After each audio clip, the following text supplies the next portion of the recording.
Cours C4 031 Décision politique des écosystèmes impactés.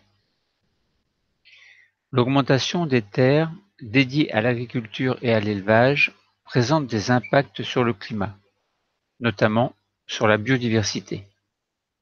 Au Brésil, par exemple, la déforestation, pour laquelle on constate une évolution de la superficie de la forêt avant et après les mesures prises par le gouvernement brésilien, les politiques doivent gérer aussi la lutte contre la déforestation illégale. Ainsi, l'impact du Brésil sur le changement climatique peut-il être réduit? On se propose de résoudre le problème suivant. Comment les écosystèmes peuvent-ils être impactés par des décisions politiques? À l'aide d'un certain nombre de documents, nous allons identifier les impacts de l'augmentation de terres dédiées à l'agriculture et à l'élevage sur le climat, puis expliquer comment l'agriculture et l'élevage impactent la biodiversité. Ensuite, nous allons décrire l'évolution de la superficie de la forêt avant et après les mesures prises par le gouvernement brésilien, puis nous allons montrer comment la lutte contre la déforestation illégale peut réduire l'impact du Brésil sur le changement climatique, c'est-à-dire l'impact négatif du Brésil sur le changement afin qu'il devienne un impact positif. La compétence travaillée sera d'adopter un comportement éthique et responsable, notamment d'identifier les impacts, aussi bien bénéfices que nuisances, des activités humaines sur l'environnement à différentes échelles. Avant de proposer un document de correction simplifié, commençons par étudier les documents. Dans un premier document, nous voyons un feu de forêt. Nous voyons de la fumée, donc des arbres brûlent, nous voyons des arbres calcinés, du charbon, des braises et des forêts qui ne sont pas calcinées encore mais qui bientôt vont l'être. Donc le feu en effet progresse apparemment. Du moins sur la photo, c'est l'impression que l'on nous donne. Alors, la déforestation, une réduction d'environ 20-21% de la surface de la forêt amazonienne entre les années 1969-70 à peu près et 2008-2009 à peu près. Est-ce que les forêts contiennent du carbone? Eh bien oui, puisque les arbres qui font la photosynthèse produisent leur propre matière carbonée sous forme de matière organique, évidemment. Les forêts sont donc des puits de carbone. Un puits de carbone, c'est quoi? Eh bien, c'est une espèce végétale, par exemple, qui contient, donc un arbre, qui contient beaucoup de carbone.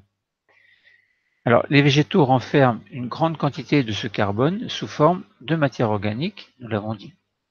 Et lorsque les hommes font la déforestation, eh bien, notamment lorsqu'ils brûlent les forêts, en fait, et là on prend conscience en lisant le texte de la légende que en fait il ne s'agit pas d'un feu de forêt, mais il s'agit d'un feu sur la photo qui a été provoqué par les hommes qui sont en train de couper les arbres et d'en brûler un certain nombre.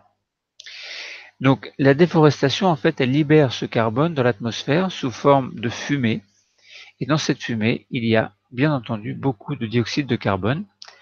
Or, ce dioxyde de carbone, nous l'avons expliqué dans notre cours, est un gaz à effet de serre. On dit aussi GES. Ce gaz à effet de serre donc, va avoir un impact sur le climat, de telle sorte qu'il va provoquer un changement climatique dans le sens d'une hausse climatique, une hausse de la température dans l'atmosphère. Alors, l'effet de serre est naturel, mais l'homme contribue donc à augmenter cette température d'effet de serre. Le Brésil, il héberge, pour rappel, en fait, 2/3 de la forêt amazonienne.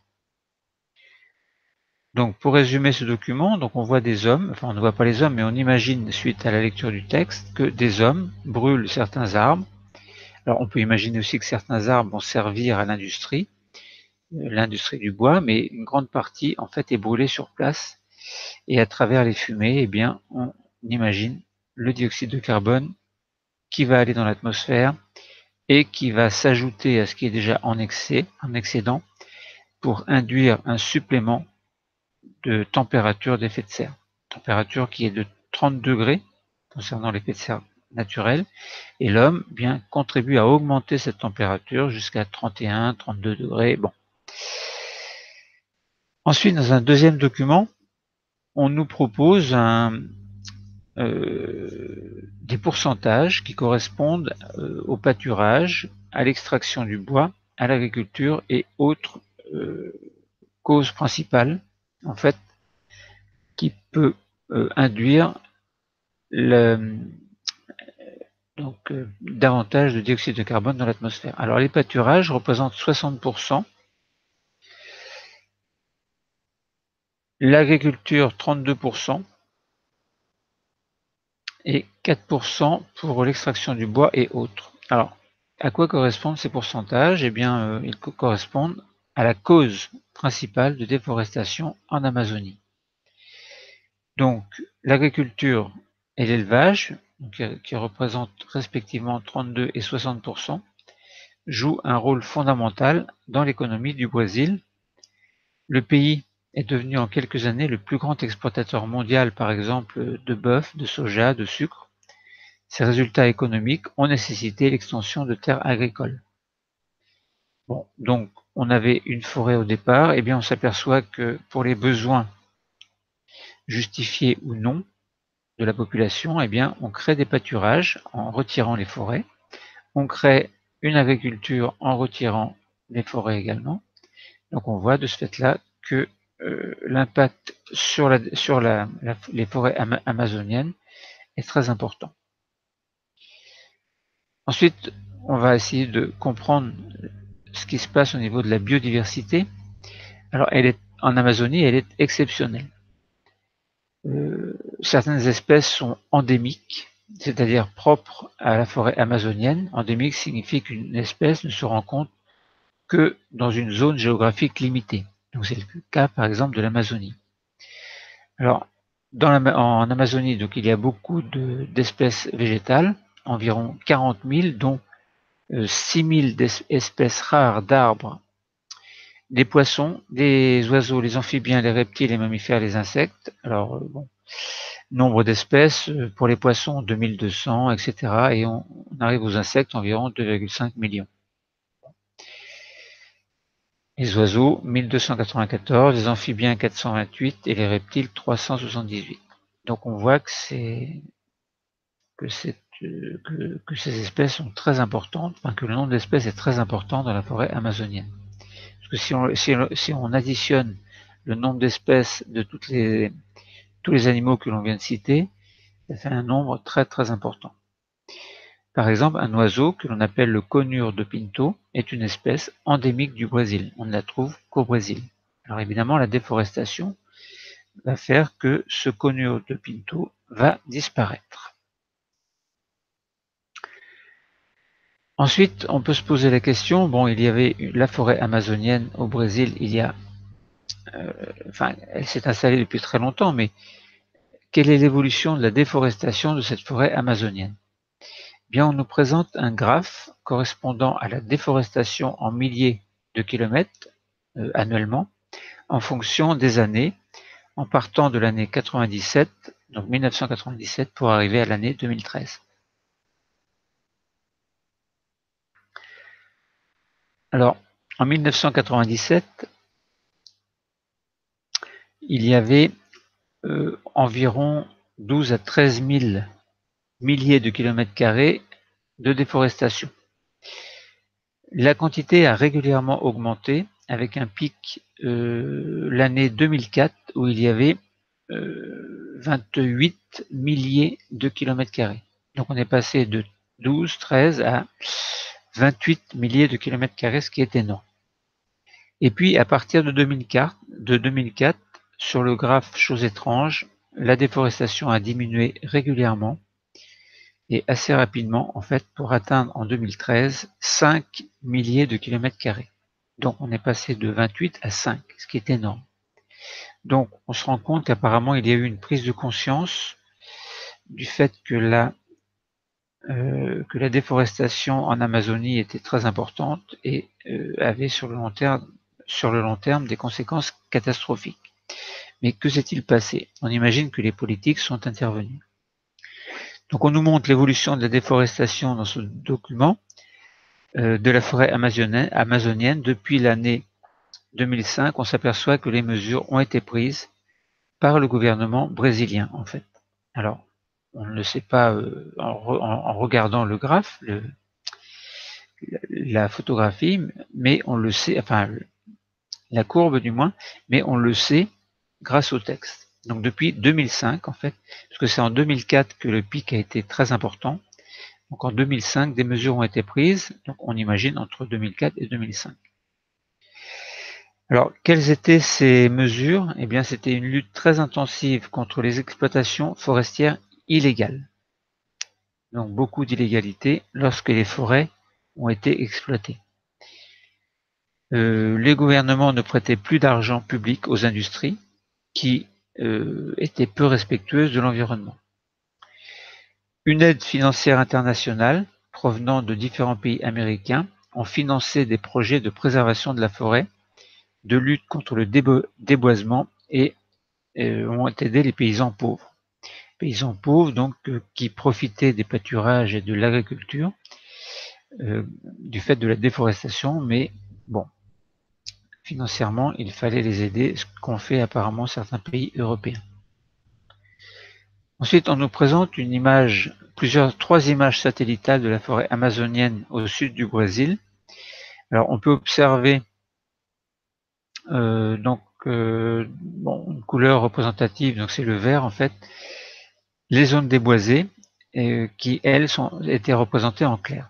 Donc on pouvait observer la forêt en vert, en gros, et les zones déboisées en clair, en blanc, blanchâtre, ou vert plus ou moins foncé. Donc si on compare les trois photos, on voit bien qu'entre l'année 2000 et 2006, il y a eu une importante déforestation. Bon, alors évidemment, il faut regarder la carte, et on s'aperçoit que les zones claires ont progressé par rapport aux zones foncées, vertes foncées, ou vertes.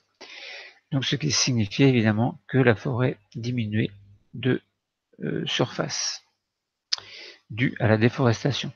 Et si on regarde entre l'année 2006 et l'année 2012, eh bien on s'aperçoit que la déforestation existe encore un peu, mais qu'elle est beaucoup moins importante qu'entre l'année 2000 et 2006. Donc c'était suite à ce qui s'est passé en 2004-2005, les mesures prises par le gouvernement. D'ailleurs, la présidente de la République fédérative du Brésil, Dilma Rousseff, à l'ONU en 2015, en septembre 2015, donc elle a fait un discours devant l'Assemblée générale des Nations unies du 28 septembre. Elle a présenté les engagements de son pays dans la lutte contre le réchauffement climatique. Un des éléments très importants en est la fin de la déforestation illégale. Bon, on n'en sait pas plus. Donc si nous résumons, on s'aperçoit que d'après les documents, la déforestation est embêtante au moins sous deux plans. C'est d'abord le dégagement de dioxyde de carbone suite aux incendies, provoqués ou non par les hommes, mais plus provoqués par les hommes qui font la déforestation. Et deuxième cas, c'était la biodiversité donc, qui se trouvait impactée. Alors en passant bien sûr, quand on parle de déforestation, donc pourquoi? Eh bien parce que les gens avaient besoin de davantage de pâturage, d'agriculture et d'extraction du bois aussi, et d'autres méthodes qui ne sont pas citées ici. Donc la biodiversité, donc évidemment, est impactée. On avait pris l'exemple du conure de Pinto. Et on a vu dans un autre document que l'évolution de la déforestation était très importante entre 1997 et 2004. Qu'en 2004, des mesures gouvernementales ont été prises, de telle sorte qu'en 2013, on n'a plus que 5 milliers de kilomètres carrés de déforestation. Donc c'est beaucoup moins, bon c'est encore trop, évidemment.